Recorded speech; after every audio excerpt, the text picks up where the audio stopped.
105.6 Brown Bag Mornings. Legendary day. Legendary. Incredible day. Legendary day. We don't deserve this day. We got freaking Krayzie Bone in the house with us. Krayzie Bone. What's up, y'all? Bro, first of all, we're fans. Nice. We grew up on you, but this is incredible to even just have you sitting here with us talking to us. Appreciate that. Thanks for having me. Also, number 2, who runs your social media account and the Bone Thugs social media account? Well, my social media account, I run it. Let's go. You know, and the Bone Thugs account, I run that, but I have people that also on there. Okay. yeah, that runs. Because one of you has caught on to us. We did a little Krayzie Bone, a little Bone Thugs on our podcast, Brown Bag Podcast. We did like a Krayzie Bone Thugs. I wouldn't even call it rap because we did not rap. we tried our best to rap. What? But you guys liked it. And then that was our claim to fame. We're like, oh my God, you guys, Krayzie Bone and Bone Thugs liked our stuff. Oh, yeah. I saw somebody. Yeah. I saw that. I saw that. That's us. I saw that. Okay, yeah. Yeah, that was fun. We got the stamp. Y'all stamp. We didn't understand ourselves. But yeah, we just wanted you to know that. That's But us. everybody else understood us. Yeah. Hey, man, you know that's all that matters. What's the part that you use? This is his favorite part to do because so we like to get it off. Okay, so Crossroads. Okay, so I was telling them that I didn't when growing up, there used to be this guy that was dating. So like the neighbors, my homie, his mom's best friend's daughter had a boyfriend, and he knew every Bone Thugs song. Yeah. That's And crazy. your guys' bars were like one of the things like at the like when you guys were coming up where it was hard to understand you guys just because how fast you guys rapped. But whoever could do it was like, oh my That God, was you're a skill. unique. Like if you could rap It like was Bone. like so he used to rap Crossroads crazy, and That's me crazy. being a kid, especially Latino, like I'm first generation, so everything I'm learning as I go. Like my mom didn't put me on Bone Thugs; I just had to figure it out by the older homies or like my older sister. And he would sing this part, and it just caught on to me since I was a kid. So it was when Just when sing you it. hear they're singing, and he goes like, he should be home in front of his home when he didn't. But I never understood how to say it. And he did it, and I'm a lyric head, crazy. Like I am like bars on bars on bars. I'm the hip hop head, and I couldn't figure out what part of the song or even what song he was doing. So I only know the beginning. So I only know like I like in my head I know what I'm saying, but nobody ever goes like he should be home in front of his home when he didn't. But I know what I'm saying. I don't know. Do you know what I'm saying? Do you know what part he's saying? Yeah. That's Wishbone part where I think he said, and he shouldn't be dead in front of his home, something like that. Yeah, when he ain't do no. And I live my Hilarious. Every time that song comes on, I always sing that part and my homies just laugh and I'm like that's just been stuck with me since I was like an 8-year-old little Latino kid. Yeah. And this fool was just drunk, smoking a cigarette, rapping to us. And we were so amazed by him. Yeah. We're like, oh my God. Yeah, That's he was what's up. brown bone. That's what's up. That's what's happening. For sure. I'm sure that you get like people rapping it so different, and you know we come at a time like, and we come from listening to Bone Thugs, so like when there's like the newer age, like I remember when like Young Thug first got on the scene, no one really understood him. Future, the fool that sounds designer, people didn't get it, right? Yeah. And you just make it up as you go, but it's like I got that with Bone, like it's like it's gonna be the vibe regardless of whether you know the lyrics or not, and I think that's something important that you guys brought. While the skill was there, like if people were really paying attention, the skill is there. That storytelling, the part that he's gibberishing is literally like, man, someone got like it happened in front of his house, man. But it's like those types of things. I'm sure when you're putting these records together and it's a collective, you guys have to delegate it somehow. It's like, all right, this is where you're gonna come in on this beat. Like, how was just the creation of these songs that are classic now? Man, like when we first went in and did those songs, like for Crossroads, for instance, like we basically went in, like we didn't intend for that song to be like one of the biggest songs ever. Like we actually went in just paying homage, right? Because the original song we had for Crossroads on our album was just for one of the homies that passed away. It was one of the homies that passed away before we got on, and he was with us. Like he didn't rap or nothing, but he was like the sixth member. Like he helped us get to every audition, helped us get to every interview. You know what I'm saying? Because he had the car. You know what I'm saying? But he was shot and killed, so we made the song and dedicated it to him. But right after we got on with Eazy, it seemed like a lot of people that we knew, like a lot of family members started passing away. Kept happening. My cousin was killed. One of our good friends was killed in the hood. Lazy lost his unborn child. Wishbone, Uncle Charles was robbed and killed. You know what I'm saying? Like, so, and then to top it off, Eazy passed away. Yeah. So, you know, we was like, man, we need to come back and like remix this song and do it for everybody we lost, including Eazy. So that's how that song came about. And we was just in there like doing it from the heart. We had no idea when the song came out it was going to be as big as it was. Oh my God. That's crazy. Whose idea was it to add the choir in the beginning? Man, that was that was like whoever the director was, like he did a real good job because he listened to the song and was like, yo, this is what this concept needs to be. We need to do something that's going to touch everybody. That video's amazing with Eazy in the sky at the end. It was like so powerful. It's like you still watch it and still get sad. Like, shout out Eazy, shout out. But I love how death is everywhere. Like in that video, the person, it reminds me of the Undertaker. You love how death is everywhere? No, like the concept of that video, when we put it together. Like how the video director. At the moment, I was like, big WWE, so it reminded me of the Undertaker. And Yeah, it was just over everything. Definitely. And it was like a little movie. It was super dramatic. Like he would touch everybody, and it was just the craziest thing ever. Yeah. And that space in hip hop too, you got to think like there was a time where we didn't just lose Eazy, we lost so many legends, you know? And it always goes back to Crossroads. I think it's as sad and unfortunate as it is, we need songs to commemorate those times, you know? Like just like we need the love songs, just like we need the turn up songs, we need those songs of remembrance, you know? We have something like Diddy's I Miss You with Biggie, you know? And songs like Crossroads is up there. There's very few that can amount to what you guys did, and that's in itself is a feet. And I'm sure it's like, it's not something you want to be known for that. But who but you to commemorate somebody with love and with so much grace like you guys did? 100%. Yes, indeed. I think every time those chords come on and you hear boom, boom, boom, boom, you automatically like, oh man, you start to think about everybody. A lot of people have to die. I never met Uncle Charles and I miss him to this day. Like I'm just like, man. Everybody say that. Everybody say that, man. For real. Definitely, that's real. So you guys have as growing up, where you guys grew up in Cleveland, did you guys think you guys were gonna make impact with the Latino community like how you guys did? Man, we had no idea. Yeah. We had no idea that you know what I'm saying. I mean, we didn't really look like think about like what kind of fans we were gonna have. Because we didn't even know what kind of fans Eazy and them had. You know what I'm saying? But when we started doing shows with E, we was like, man, we don't hardly see no black people out here. It's all Latinos, and white people. You know what I'm saying? But I was like, when Eazy died, it was like, and we started doing our shows. I say, man, we inherited his whole fan base, bro. Like, we inherited his whole entire. We claim you guys. Oh yeah, definitely. I feel like everybody tries to say Lazy's Mexican just by saying. No, everybody used to think him and Busy was Mexican. Yeah, definitely Busy for sure. Definitely for sure.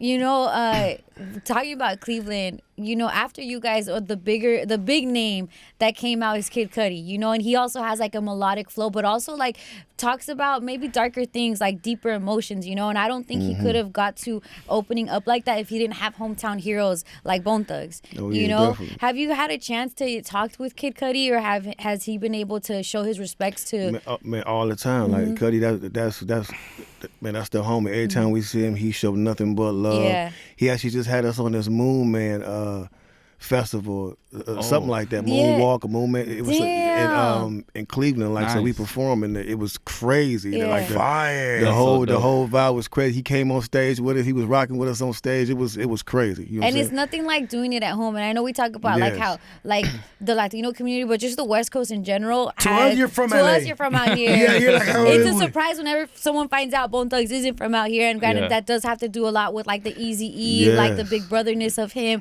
But there's nothing like being in Cleveland and just knowing those roots and being able to celebrate there. You know, that's why J. Cole does stuff in North Carolina and Drake does stuff in Canada. You guys and Kid Cudi doing stuff there. I'm sure it feels so purposeful too. Oh yeah, definitely, man. We always gotta go home and like something I'm doing now is I'm actually in the process of building a school for it's a BTNH like Bone Thugs and Harmony Academy, like to teach, you know, the younger generation the skills before they get into the game. You know, like give them something like, because I feel like we just need you know, we don't have like if you look at the athletes, they have this academies, gyms. Right, they have a system. You know what I'm saying? They start off playing pee-wee sports, then they go to junior high, then they in high school and college. It's like a pipeline. Right, so by the time they get to the pros, they know the culture, they can maneuver, they know the language. Yeah.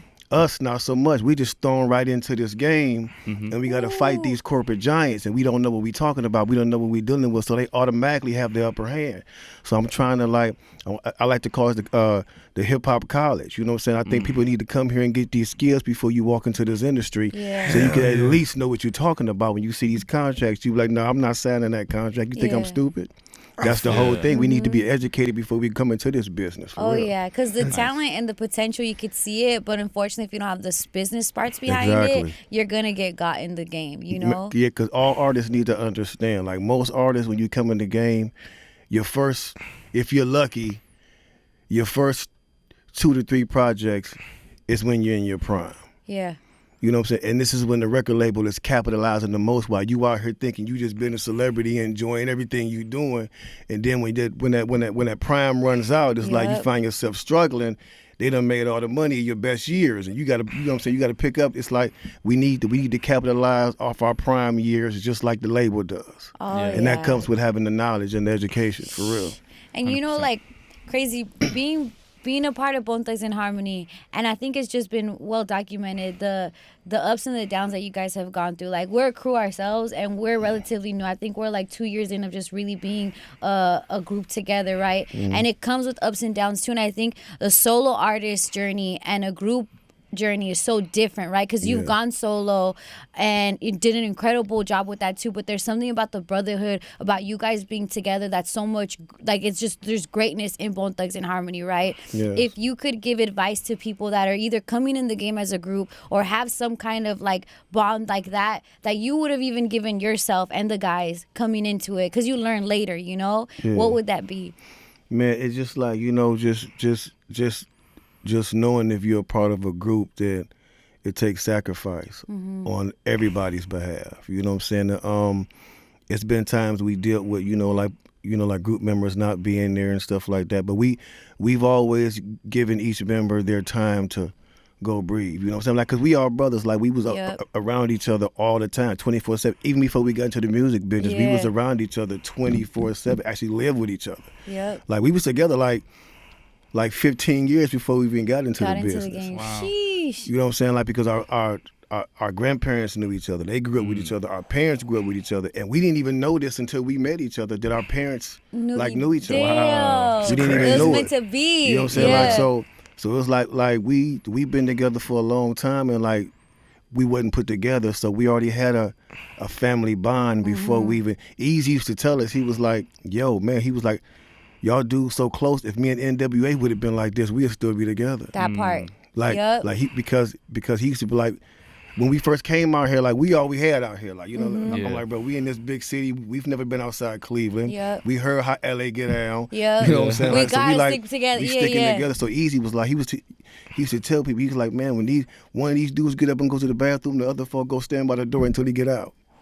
You know what I'm saying? Like, that's how we move, because he's like, bro, we out here together. You know what I'm saying? Like, so we got to move together at all times. So, like, when you have that kind of bond, even though, like, we go through our trials and tribulations as a group, we always find our way back to each other to this day. You know what I'm saying? Like, no matter what Busy doing, no matter what Lazy doing, we always come find our way back, because we know this is where it started. And ain't nothing we've been through in this business strong enough to tear us apart. No women, rap. No money, no nothing. None of that. Because at the end of the day, we all we got. You know what I'm saying? When there is no money, we was together. When there was no money, we was together. You know what I'm saying? So why break it up now? Like, for real. That's powerful, Krayzie Bone. Being part of the whole like era with Eazy, did you ever get a chance to meet Toker from the Brown Side?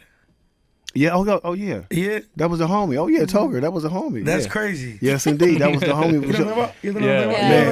Man, Toker. Do you have any crazy stories? Man, Toker had us down in Watts, man. He had us down like everywhere, man. Like, he's just like, yeah, I got some stories, but I can't talk about it. You know what I'm saying? I got some stories, but you know, Toker, that's the homie. Yeah, that was the homie, man. That was the homie. When you guys filmed I Tried with Akon, how hard was it running in that snow with the Timbs on and big ass jackets? Man. During the music video. Man, it was crazy. Yo, it was great. And it was one of the coldest winters ever. Akon was like, who in the hell? Because he had just came back from Africa and it was hot out there. He like, who in the hell idea was this to shoot it at this time? It was like, We sorry, bro. And what you guys filming in Cleveland, right? Yeah, we did the video. We supposed to shoot the whole movie that we did there, but all their camera equipment was like freezing up. It wouldn't work. Wow. Man. So we had to pack it up and come to LA. It's crazy. That's crazy. And that video, I remember seeing it as a kid. I used to be like, dog, running from the cops in Cleveland looks fucking hard. Yeah. I'm like, you lose. I'm You like, lose in Cleveland if you're running from the cops. I'm like, those cops gotta go through a different type of training. yeah, for real, definitely. Yeah. I think it's interesting that like back in the 90s and even 2000s, you used to see a lot of groups. Yeah. And now there's hardly any groups. Yeah, bro. Have you seen any groups that you like, or why do you think there isn't as many? Man, I think it's because everybody's. Man, I'm gonna keep it 100. Everybody is. To me, it's selfishness Mm-hmm. because you can't have a group like you had back in there because nobody wants to be that dude in the group. Everybody wants to be that dude in the group. Yeah. You know what I'm saying? Like, so nobody wants to play the back no more. Yeah, Everybody want to be that front dude. So you're not going. And if you do get a group, they're only gonna last for the first project. Yeah. Then the ego's gonna kick, and don't let it be successful because the ego's gonna kick in. They're gonna split, and they're gonna split. It always happens, bro. Always. No, you see it, and history repeats itself. It's a pattern of the industry that literally that kind of ends up happening, and I think that's why it's so important that when you talked about like. When we were in this or not, no one put us together. Y'all ain't sync Backstreet Boys or even like some other stuff. Like I also get like the NWA aspect of it. Easy, either he knew one of them, didn't know everybody. Everybody kind of pieced together, but they didn't have no real genuine like get out the mud with each other. Yeah, you know. definitely, And you guys did, and that's really important. Oh yeah, we went through the struggle together, like in the trenches for sure. I definitely. bet. How was it when you when you guys recorded the song with Biggie? How was it? Man, it was cool, man. Like we got a call from Puff. We was actually out here. We got a call from Puff, and he was like, "Man, Big wants y'all to come through and get on the record." We like, "Oh man, bro, just give us the address. We there." Went over to the record plant, man. Like, man, we had the whole Mo Thug in there. He had the whole Junior Mafia, Lil Kim, Lil C. Everybody was. Oh, in there, bro. Yeah. To this day, that's one of my favorite. Yeah. I like the gunshots. When you Oh, guys yeah. change Oh, yeah. verses. Oh, yeah. Who produced that song? Man, that song we did with Pac, that song is actually a song, that beat, DJ Unique did You're the talking beat. about Thug Love? Yeah, Thug Yeah. Love. Thug Love. Because that's That the beat. gunshot one. Yeah. The Notorious Thugs is the I piano. confused them real quick. Yeah, the yeah, Notorious one. Who did that one? Who Notorious, produced that one? I think Stevie J did that. Fire. Wow. What did you think when you heard Biggie doing your guys' flow? Bro, I I thought he know killed that it. Yeah. Bro, I thought he killed it. Like because we did our parts. Yeah. Yeah. Man, it's crazy that session because we went in there. Same thing happened with Mariah. Like, so we went in there and like Big had the herb and the drink set out. Yeah. You know what Yeah. I'm saying? And So the bitches, don't leave out the bitches. you know, so we indulged. We indulged. Yeah, we And next thing you know, I seen the Biggie Yeah. movie. He had hoes there. Next thing you the white know- hoes. I'm all for it. Let's go, Biggie. That's one of my favorite rappers, by the way. Oh, yeah, he did have that though. But like next He thing did I have know, that. we in there passed out. And Big True. and Big asked our manager, he like, "Hey man, they all right?" Yeah. And then like we woke right up, jumped right in there and knocked our verses like bam, bam, bam, 1, 2, 3, and Big was sending the thing. He was like, "Damn, they was just in there knocked out. They just went in and knocked their verses out just like that." And then so Big was like sitting there for a minute, and then he told Puff, he said, "Man, hey, I'm gonna take this home. I'm gonna take the beat home and write to it." So we didn't hear his part until the album came out and he had passed away. Wow. What? Yeah. Wow. Okay. Yeah, we didn't hear That's his why I was lyrics. scared to ask that question because Wow. I know it was the album that came out after his death, and Yeah. I was like, Yeah. I don't want to ask. I'm not. I Like love if music. him say like Yeah, that sucked. I hated that. Be like, Yeah. I wasn't there for that. I was Yeah. like, Yeah. but so he ended up, by the way, but they still dropped it, and that's amazing. Yeah. Yeah. We didn't hear this verse, and I was like, "Yo, he killed it." Yeah. I'm like, he killed this shit. It He was crazy. did that. Yeah. I wonder too what the reception with that was at that time, because to me, I get a lot of it going back and listening and doing my research on the music. I didn't like real time live it, but I know that at that time, everyone was proud to sound like themselves. You know, Yes. no one wanted to copy anybody's Exactly. flows. I think Exactly. Corrupt and DMX talked about like nobody wanted to sound like Yeah. you, right? Yeah. So for him to go off of your guys' style, Exactly. and of course it was posthumous, so people can't really say anything too much about it. But it's like I'm sure that even hit people crazy. Like, Yeah. oh man, like we're not used to that. Yeah. You know? And Yeah, really, but- he was just showing homage, right? Oh Like, yeah, just paying homage, and the way he did it, you know, to me, the way he did it his own way. Yeah. Mm-hmm. He borrowed our cadence, but he did put it in his own own style. You know what I'm saying? New York, and that was the dope. New York flavor in right, it. Right. That was dope to me, like for real. So now that you mentioned the studio session, were you guys high off weed and lots of gin? Well, hey, that's what the session better was like. believe it. Better believe it. Better believe it, bro. I've always Live the raps. Come on. Being a kid watching the Victoria movie, I used to be like, damn, it must have been cool being cool his fucking friend. Little C got it good. Yeah. Oh I was my hot for gosh. Little C. We have to go get Pac downstairs? Yeah. I'm like, oh. For real. What about the session with Pac? Thug Love. Well, I wouldn't in to say Busy and Pac. You know, I mean, we had run into Pac like so many times when he came home. We was always like, man, we got to get in the studio. They waiting for it. He was like, yeah, we gonna make it happen. But it was just talk. Yeah. So one day, him and Busy was out here. I think it was some kind of like awards show out here, and everybody was here, and they ran into each other in traffic, and it was like. Busy was like, yo, when we gonna get that song? He was like, let's go to the studio now. And he was like, come on, let's go. And that was the very first beat that they played that was brought up. He was like, come on, man. Pac was on the move. Like he didn't have time to sit around and wait. Like, first beat he heard, he was like, that's the one. Let's go. Went there, man. B said he knocked his part out, bam, just like that, and was done. I'm like, yo, this. Man, he did not play around in the And studio. left for like 30 hoes. God damn it. He never went in the studio and just sat around and just played around. He went in there and worked every hour he was in there. Oh my God, because I love Thug Love. Like I have the debates all the time because I think you guys are one of the very few people that both Pac and Biggie did a song with. Yes. So to me, it's always like Notorious Thugs or Thug Love. I know you can't choose. And clearly you got to be objective. But me, I choose Thug Love. But just because of the depth of just, you know how Pac always is rapping, like we all gonna die, we bleed through similar veins, and it's definitely. like I feel like Pac when I rap that, you know, it feels good, and then it's just a brotherhood of like I caught a plane out to Cleveland last evening, exactly. and but it's so dope that. It's incredible to me that he could do that so quickly off of just hearing that. Because he added you guys into the verse. It's not like he used something that he had written for something else. Like, he made a story off of your guys' homieship on that record, you know? Man, when did you hear that? What's so crazy about that beat is DJ Unique produced that beat, but that beat was originally for Eazy-E. Oh. Wow. We had wrote a song for Eazy called Artillery Shop. That's what gunshots are all over. Busy wrote a verse, I wrote a verse, and Lazy wrote a verse for Eazy. And Eazy, that song was supposed to go on our. That song was supposed to go on our second album, Eternal. You know what I'm saying? But Eazy passed away, and he never got a chance to use it. Like, you know what I'm saying? So we put that beat has surfaced again, and we used it for the Art of War.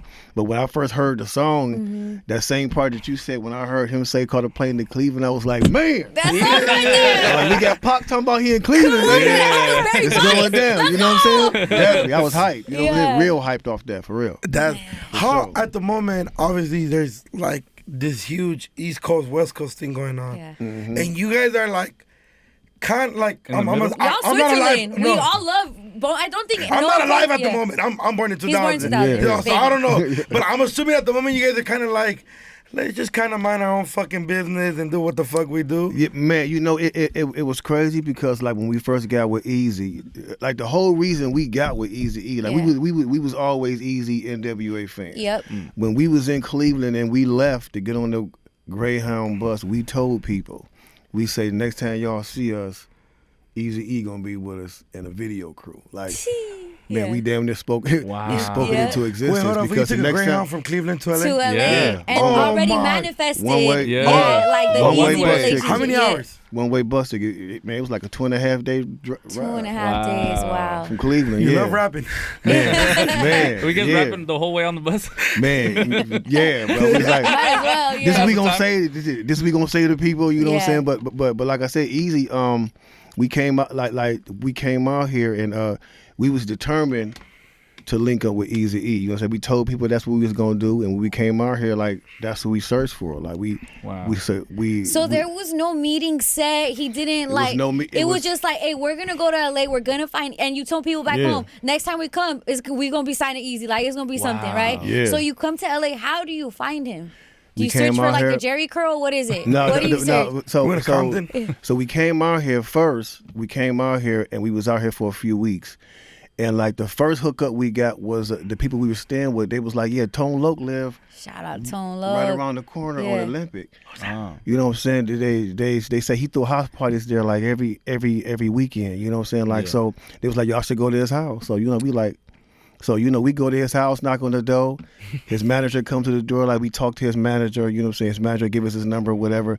Tone Loc came to the door, stuck his head out. He was like, he was kind of looking like who the hell is these dudes at my door? Why they at my door knocking at my door? Who the hell like, is these dudes at my door? You'll know Tone Loc by his voice. Yeah, but Wow. really like nothing never came from that. So like a dude that we knew in Cleveland called us one day and was like, yo, I got the number to Ruthless Records. Do y'all want it? We like, hell yeah, we want the number. Yeah. So from the time we got the number, we called there every single day, every hour. Mm-hmm. To the receptionist was like, yo, hold on. I'm gonna make sure he call y'all back today. Y'all been calling me every single day. Y'all annoying. When he gets in the office, I'm gonna make sure that it's the first call he makes. So when he got into the office, he called us, and Busy answered the phone. He was like, Busy was like, what's up? Eazy was like, can I speak to Bone? And Busy was like, yeah, this Bone. Who was this? And he was like, this is Eazy-E. What's up? And Busy was like, Easy. Then Busy like tossed the phone to me and was like, rap right now. And I picked up the phone. They got the and Eazy was like, damn. He was like, where y'all from? We were like, from Cleveland. He was like, Cleveland? I got a show in Cleveland in 2 weeks, but hold on for a minute. Then he put me on hold, and I could hear him talking to people in the background. Now I know it was Jerry Heller and Man, Hutch, Hutch from Above the Law. So he like, say that rap for me again. And then I get to busting it again, and I can hit him in the background like, damn. They like, who was that? You know what I'm saying? So he was like, yo, I got a show in Cleveland in 2 weeks. And we was like, oh, for real? And he was like, I'm going to call y'all back in 2 hours. So we hung up the phone, and the person we was living with right now, this female, I don't know why she was hating or what she was on. She knew that he was going to call us back in 2 hours. She leaves the house and locks the phone in her in her bedroom. Wow. So we hearing the phone ringing, we like, yeah, we finna kick this door in, Jack. but then we're like, we ain't gonna have nowhere to stay if we do that. So we like, you know what? Better be worth it. So we remembered that he said he had a show in Cleveland. So the same person that gave us his number was a show promoter in Cleveland. We called him back. We was like, bro, if we get back to Cleveland, can you guarantee us a spot on the show? Yeah. He was like, done deal. So then we had to hustle up money because we were stranded out here. We had to hustle up money to get back on the Greyhound just to go back to try to open the show for him. So like we call our family and like, man, we stranded. We can't get back. We stranded out here. They feel sorry for us, so they pay for our tickets to come back home. So we get home the day before the show. And so we go do the show. We open up for Eazy, and after Eazy come on and he go off, we just blended like we was part of their entourage and start walking to the backstage with them. And then when we get backstage and they went in the dressing room, they security cut us off. And so we just standing in the back hallway, and then Yellow Boy walks outside. We're like, yo, Yellow, can we rap for you? He like, yeah, sure, go ahead. So we get the bus and get to start saying the same rap we saw on the phone. Yeah. Eazy stuck his head out the door, was like, yo, y'all the dudes I talked to on the phone? We like, yep, that's us. He came out, he like, man, so what's up? What y'all trying to do? He's like, man, we trying to get on. What's happening? He like, meet me at the hotel after this. So we go to the hotel. We go in this hotel room. He pull out these joints out his hat, took his hat off, put the joints out his hat. He get him like a motherfucker. Find the joints, pass them to us. So G. And we get to rapping for him. And BG Knockout and Gangsta Drakester was in the room with him. And they was in there listening. They was like, yo, BG was like, yo, these little dudes dope, E. So he was like, when y'all trying to come back to LA, we was like, right now. We ain't got no luggage. We ain't got nothing to take. We ready to go right now. So he was like, call me in the morning. We hit him in the morning. He was like, I got y'all $300 at the Western Union, and y'all got 5 Greyhound bus tickets to get back to LA. I'll meet y'all when I get back there. Yo, we was in heaven the whole ride. This bus ride back This was a lovely. great one. Yeah, I love this bus lovely. ride. We was like, man, I can't believe we done made it. Like We done made it. And the nobody way you believed us, wanted though. to. Yeah, the way you were envisioning too. Yeah, like we told everybody that Eazy, and then when we went back to Cleveland, for the second time, we came with Eazy-E and the video crew right to our hood, and people's minds was blown. They're like, Eazy-E is in our hood. They was tripping like. What video did you guys shoot when you guys got back? Thuggish Bone. Thuggish Rugged Bone. Man. And that day was crazy, bro, because the video, like, I don't know why they did this because our city wasn't used to nothing like this. So, you know, in our city, it's like, you know, it's like hood, you know what I'm saying, but it's like strips. It's like St. Clair is one long strip. Then you got Buckeyes, one long strip. You got Union, one long strip. And on each street is like different cliques. Different cliques. Like, so you got to be careful when you belling because, like, you can be walking 5 steps, you in somebody else's neighborhood. You know what I'm saying? So it's like we was in our hood, and the radio station got on the radio and announced that we were shooting a video with Eazy-E on St. Clair with Eazy-E. Oh. So, like, our hood, man, it looked like a festival. Yeah, they came out. I say, yo, this ain't good. I say, this ain't good. Can't be this many people in one place, Because dudes in our hood, you know, they puffed up like, who is all these people over here in our hood? Yeah. You know what I'm saying? And it's causing rift with people people from across town. So all of a sudden, man, a big shootout happened. 6 people get shot. Wow. You know what I'm saying? Krayzie Bone. We had another location. BG Knockout and them come like, yo, bro, they said y'all the video down on St. Clair, this guy shot up. Eazy was like, what? He was like, yeah, man. So he was like, y'all still want to do this? I was like, hell yeah, we still doing it. Let's go. So we had to go down there, get our shots out the way, and then the police came and shut it down. But we got everything we needed, though. Yeah. You know what I'm Wow. And what's so crazy is everything about that video was real, man. The police officer that's in that video chasing us it's a real police officer. Actually not only a real officer, he arrested me a few times. How'd you guys convince him? Like, hey, bro, man, you gotta take you to jail no more. No, he was really a cool dude. He was like, man, I'm so glad I ain't got to be out here chasing y'all dudes no more. Wow. I'm so happy y'all doing something with y'all lives. Wow. So he was like, heck yeah, I'm gonna be in the video with y'all. Like, he was a real cool dude, like, for real. That's freaking dope. Yeah. Krayzie Bone, what did Eazy think? Because I know what he thought about your raps. Clearly impressed. What do you think about Bone Thugs in Harmony, the name? Well, that's crazy too because, like, at first when we first got this name, we was called Bone Enterprise. So, like, when we right before we came to California, we dropped the Enterprise. We were like, man, that's corny. That's corny. Let's just keep the bone. So when we got out here, we was just Bone. But we had a song called Thugs in Harmony, and Eazy was like, yo, that should be y'all name because y'all thugs and y'all rapping in harmony.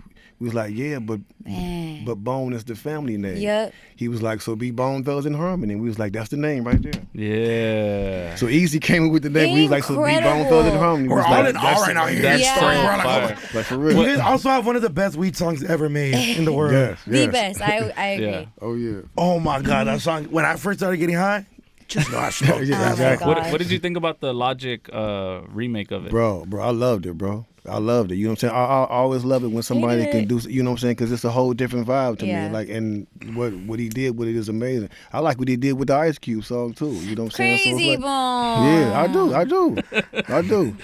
He's gonna keep going now because he's gonna hear this and he's gonna just keep making more.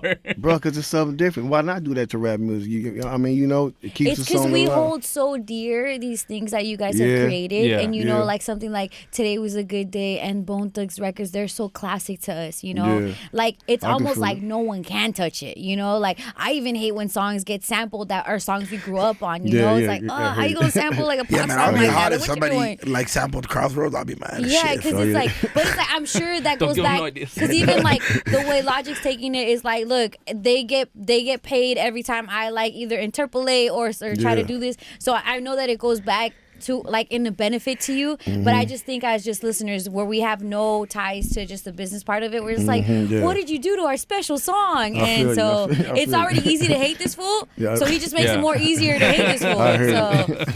And it's easy, and now he's gonna feel validated in doing it. Now he's gonna do some Bone Thugs shit out to his fucking mic at him. Now he's gonna be Logic Bone. Don't you fucking touch fucking nothing, Bone Thugs, right? Come on. Man. No, but you know, it's so beautiful to see you and be able to talk to you about these stories because I'm sure you've told them, but it inspires us, you know, and it's so necessary. And even understanding the input of someone like Eazy, you know, it isn't just what you saw, and it isn't just like the stuff with NWA. The legacy continues no matter what, you know. Had he not been in the picture, it would be Bone. Exactly. You know, it wouldn't be Bone Thugs in Harmony, you know, and like all of the stuff that stems from that, these touches of not just Bone Thugs legacy, but the people that helped you pave the way. Like, that's so amazing. Definitely true. 100%. Definitely true. Yeah, man.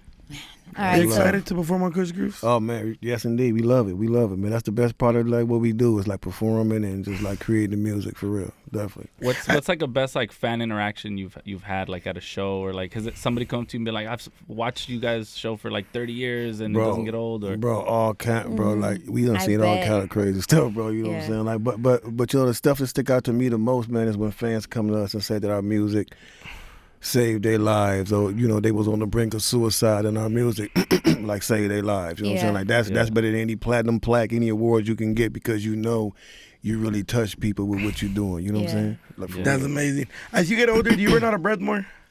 Hell yeah. Definitely. That's why I'm glad I'm in a group. Yeah, true. You take it from here, bro. I'm in a group, for real. No you lie. got me. Especially doing it, man, especially rapping the way we rap. I told him, I was like, bro, we're going to be in trouble when we get older, Joe. Like, we're going to be in real trouble. I'm telling you, we have to lean on each other for real. At some point, yeah. Definitely. You know, even when we talk about just the mix of being able to make pop music, urban, like what happened with Mariah, you know, and a lot of that has to do with songs like Breakdown, and, you know, the songs they did with Old Dirty, that she did with Old Dirty Bastard, that mix of hip hop and like that pop soulful R&B, that's something that the first of its kind came from you guys. Like now it's a whole mixed genre, you know. Now like you can't really tell the difference sometimes with records, but that was something you guys did. And when it comes to Mariah, she came from the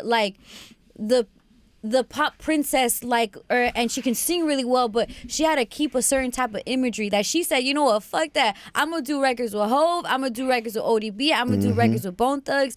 And it was almost like she if she hadn't done that, I don't know that it would exist in the realm that it does at this point, you know? That's true. When you guys collab, did you ever face anything like, oh, this shouldn't be done, or see that either on either end someone didn't want you guys to collab?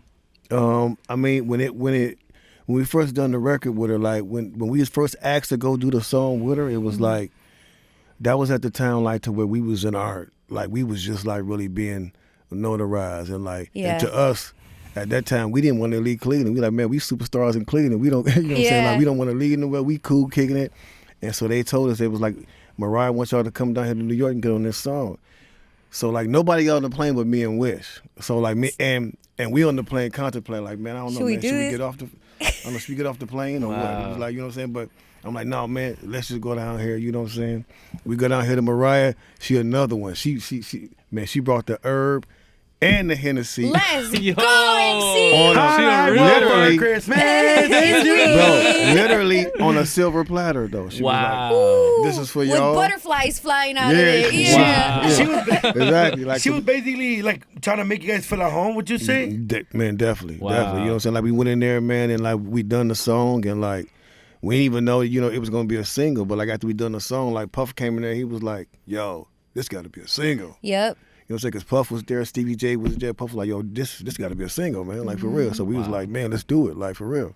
And y'all being on the hook to me, because it's used to, like, it's Mariah. She's going to be the hook. Yeah, but definitely. it's like, no, let Bone take care of that. That was just a really good flip of not just even roles, but allowing her to do her thing and you guys to do your thing, where it's like flipped almost. Like, yes. that shit was beautiful. Yes, I cried for a boyfriend I didn't even have. I cried for that situation. I felt it. I have to ask, whose weed was better, Mariah's or Biggie's? Oh, man. It's New York weed too, so I don't know. Yeah, I think, you know what? what? The Biggie, you were in the West Coast? Bro, you know, like, we passed out off of both of them, so, I mean. Mariah had the loud pack. Yeah. Mariah had the loud, too. I could imagine Mariah walking in like, what's up, yo? She's G, dog. Oh, yeah, no. She real laid back. Yeah. Like, when you know her, like, she real laid back. She kicking. She just normal, like, for real. She cool as hell, for real. Hey, are you like me? Whenever I find out people can sing, I just make them sing? Were you guys ever like, hey, can you sing this song? I really want to hear it. Oh yeah. Sorry, my bad. Oh yeah. We didn't actually do the high note before. Yeah. Had to, man. You got to. That's Mariah. You got to get. You got to hear that clip. I love it. All right, before you go crazy, there's something that we really just want from you, okay? Please. You know how people get knighted by the Queen of England? R.I.P. We want to get boned by you. Pause. Yo! Okay, just by looking at us, can you give us a bone name? Wait. No, like... My big homie not gonna like that. They're your fan. It came out wrong. Pause again. Thank you for being a good sport. Just by looking at DoKnow, what could be his Bone Thug name? We call him Big Bone. Big Bone. Big Bone right there. Yes, indeed. I love it. Big Bone. Big Bone. All right, Vic. Man, I don't know. I have to. White Bone. No. Come on, do something so you can help him name you. Help him bone you, dog. I mean, you know, I do bone a lot of chicks. Bone. Corny bone. Bone is good though. I like bone. I like bone. All right. And for you, I have to say Lady Bone. Lady Bone. Lady Bone. Ooh, you can't tell me nothing. Fucking Lady Bone. Nah, Krayzie Bone, thank you so much for hanging out with us. All love. Shout out to our sister station and Romeo and K-Day. Yeah, we kind of stole you, dog. It's going to be incredible. It's They told us, like, we saw your name on the schedule. We're like, please. Yeah. We'll buy you breakfast. It's all good. We'll give you one of the interns. Just kidding. But he allowed us to talk to you, and thank you so much for coming through and really rocking with us. That was amazing. You know, definitely these stories are enjoyed it. amazing. Incredible. We hope to have you again soon too, Krayzie Bone, whenever you can. And whenever you want to It's come all on the love. podcast, come. Yeah, Yeah. we do this and we We do a could cuss, talk podcast. shit. Yeah. This shit, Definitely. fuck, we'll smoke some when you with you. Definitely. We'll all pass out together. Yeah, There you all go. good. All good. Power 106. You've just been boned.